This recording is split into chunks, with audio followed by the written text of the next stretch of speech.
welcome to the Dice Tower. This is the Origins Summer Preview with the Dice Tower, done at the Origins Game Fair 2013 in conjunction both with the Dice Tower and the Game and Manufacturers Association, GAMA. In this series of videos, we talk to different publishers and designers about games that have just come out or that are about to come out in the future. Here's today's video with your host, Eric Summer. The Dice Tower's coverage of Origins 2013 continues. I'm here with Scott from Wizkids. We're talking about Trains and Stations, a brand new game from Eric Lang. What's coming up in this game? Eric M. Lang has designed a train game here that we're going to be releasing at Essen, so coming up in October.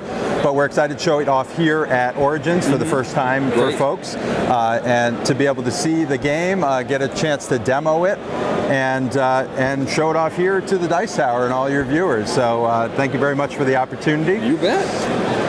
Trains and Stations, it is the late 1800s, the height of the steam age. You are a railroad baron looking to build your empire across the growing United States. There's cities across the map here, across the landscape, that you're going to be connecting using your resources, which are dice. The game comes with 50 custom dice, 5 different player colors here, and 10 bonus dice that you can acquire during the course of the game. Okay. And you're using these dice as you roll them here to either build tracks if you roll the train face on the die, or build buildings, which will give you goods cards when cities are connected.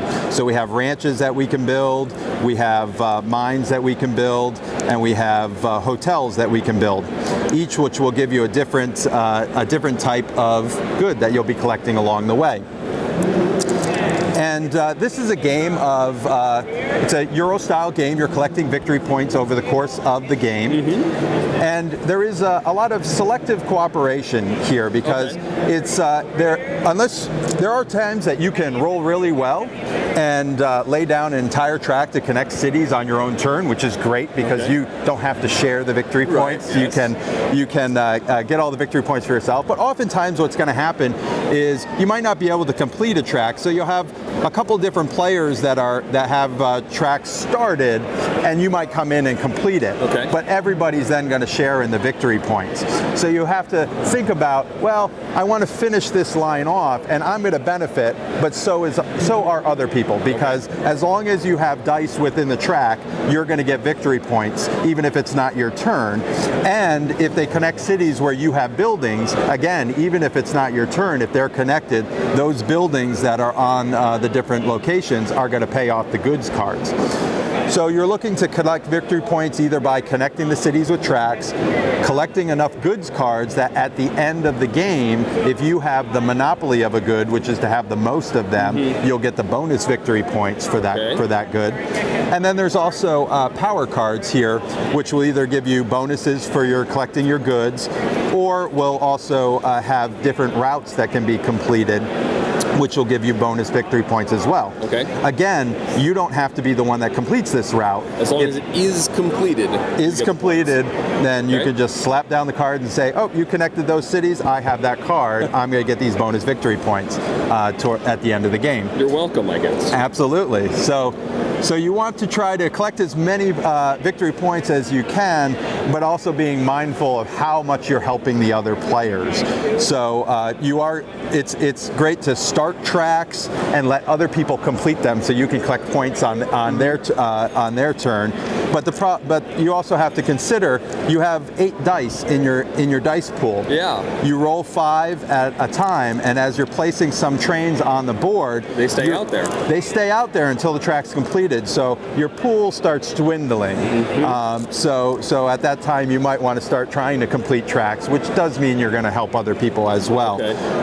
Or going for these other dice to help you out. Absolutely. And the way you get those other dice, when you do complete a track here, let's say we had something like this set up, and if I was